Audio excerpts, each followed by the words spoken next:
Mike Wright here. On the second day of Christmas, your tax man is going to give you two tips for the end of the year. They're both kind of simple, and it is late in the year, and perhaps they won't be as effective as they might be. But I want you to be aware of them so that if you can take advantage of them, great. But one of them, at least, will still be important even after the first of next year. So here's the first tip, and that is if you can accelerate your income, if you can retard your income and hold it back into 2012, anything that you might be paid after January 1st, if you can somehow acquire that money during the last 4 days of this year, you should do so. And the reason for that is you will be assured of paying 2012 tax rates on that money, and you don't have to worry about whether the fiscal cliff will catch up with us. I guess we would catch up with the fiscal cliff and have the higher rates that may be put into effect. And if that doesn't happen, you're not out anything because you will still be paying the same rate as next year anyway. It's not like you'll save anything by waiting.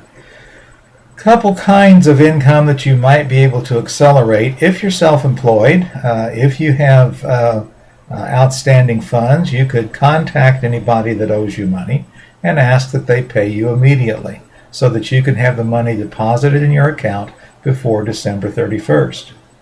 If you're a landlord and have renters that will be paying rent to you after January 1st anyway, you might get in touch with them and ask if they would be willing to pay you before January 1st.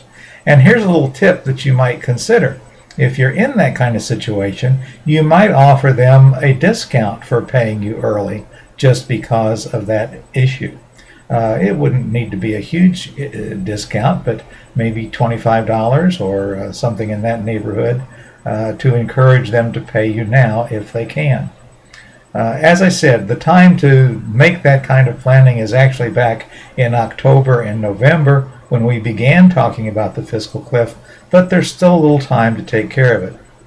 The second gift for you today has to do with getting in touch with your financial planner. Now, I've been encouraging people for several months to do this, and if you have, great. But if you haven't, it may not be too late.